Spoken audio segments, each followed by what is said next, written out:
ये काम तो हम सारा सम इन मैक्स एवरेज से भी कर सकते थे। ये टोटल सम दे दिया उसने, टोटल ट्रांजेक्शन जो हुई है उसमें से मिनिमम वैल्यू उठा दी, मैक्सिमम उठा दी, उन सब की एवरेज उठा दिया और टोटल ट्रांजेक्शन हुई है 30। अब मैंने सेल्समैन में आके लिखा, अब काम शुरू हुआ, मैंने लिखा आरिफ मुस्तफ़ा। जैसे ही आरिफ मुस्तफ़ा किया ये सारा डेटा चेंज हो गया मेरा कि आरिफ मुस्तफ़ा की टोटल सेल्स ये हैं, उसकी जितनी भी सेल है कितनी है, टोटल 2 ट्रांजेक्शन है, मिनिमम मैक्सिमम और एवरेज ये है। फिर मैंने लिखा सना खान। जैसे ही सना खान लिखा तो ये सना खान के डेटा में कन्वर्ट हो गया ये, ठीक है। उसके बाद हमने सना खान के बजाय अब हमने प्रोडक्ट वाइज लिखा।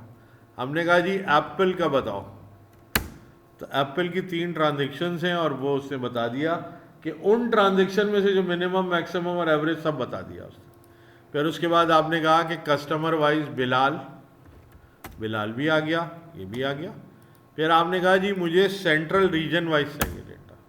11 ट्रांजेक्शन है सेंट्रल रीजन की, और इन सेंट्रल रीजन में मैंने कहा कि बताओ भाई एप्पल की कितनी ट्रांजेक्शन है। तो अब कॉम्बिनेशन मैंने बनाया, 1 2 3 4 5 ट्रांजेक्शन्स का आप वो बना सकते हैं कॉम्बिनेशन। सेल्स का भी बनाएंगे आप।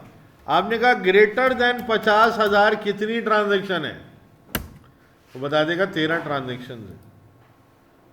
और आप ये भी कह सकते हैं उसको कि भाई रीजन, सेंट्रल रीजन में कितनी सेल हुई है जो 50,000 से ज़्यादा है।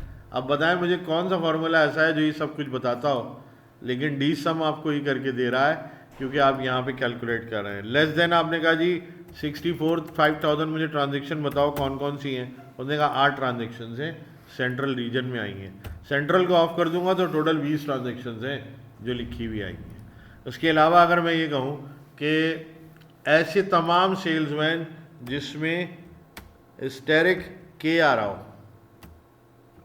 उनकी सेल्समैन की सारी वो निकालो, तो वो भी निकाल के आपको बताएगा। आप चाहें तो चेक कर लें इसको, ठीक है।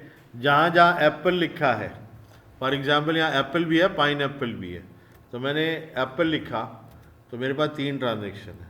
लेकिन अगर हैश के साथ एप्पल लिखा तो ट्रांजेक्शन 6 हो गई, इसलिए कि पाइन एप्पल के अंदर भी एप्पल लिखा हुआ आता है। तो ये है वो फॉर्मूला जिससे आप अपने डेटाबेस से डेटा बाहर निकाल के ला सकते हैं।